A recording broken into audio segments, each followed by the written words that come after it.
एक vector A vector है तथा दूसरा वेक्टर बी वेक्टर है और इन दोनों वेक्टर्स के बीच का कोण थीटा है। तो इस स्थिति में, इस कंडीशन में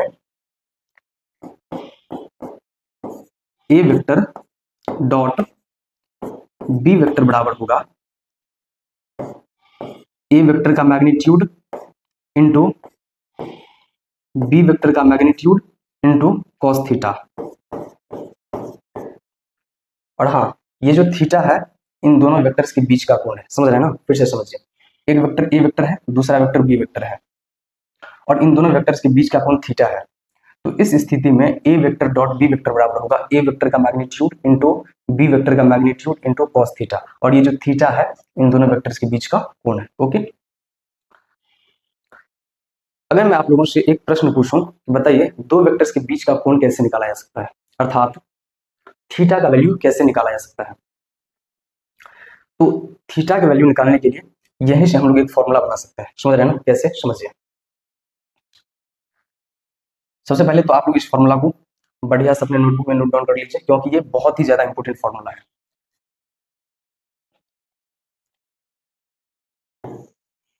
चूंकि ए वेक्टर डॉट बी वेक्टर बराबर होता है ए वेक्टर का मैग्नीट्यूड इंटू बी वेक्टर का मैग्नीट्यूड इंटू कॉस थीटा। जब इन दोनों वेक्टर्स के बीच का कोण थीटा होता है तो इस स्थिति में ए वेक्टर डॉट बी वेक्टर बराबर यही होता है, क्योंकि बराबर के दाईं ओर ये जो मैग्नीट्यूड ऑफ ए वेक्टर है तथा मैग्नीट्यूड ऑफ बी वेक्टर है, ये दोनों कॉस थीटा के गुना में है। जब इन दोनों को बराबर की दाईं ओर से उठा करके बाईं ओर लाइएगा तो गुना से बट्टा में आ जाएगा। कहने का मतलब इसके डिनोमिनेटर में आ जाएगा, हर में आ जाएगा। तो चलिए लाते हैं, तो बताइए क्या हो जाएगा। तो कहिएगा ए वेक्टर डॉट बी वेक्टर और इसके डिनोमिनेटर में आ जाएगा ए वेक्टर का मैग्नीट्यूड इंटू बी वेक्टर का मैग्नीट्यूड बराबर कॉस थीटा। तो अगर किसी भी दो वेक्टर्स के बीच का कोण निकालना हो, थीटा का मान निकालना हो, तो हम लोग इस फॉर्मूला का यूज कर सकते हैं। समझ रहे हैं ना? इस सूत्र का उपयोग कर सकते हैं।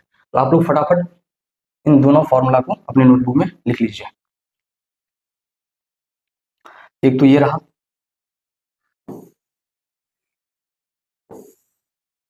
और इससे पहले भी एक फॉर्मूला लिखे थे यहाँ पर, इसको भी लिख लीजिए। ओके।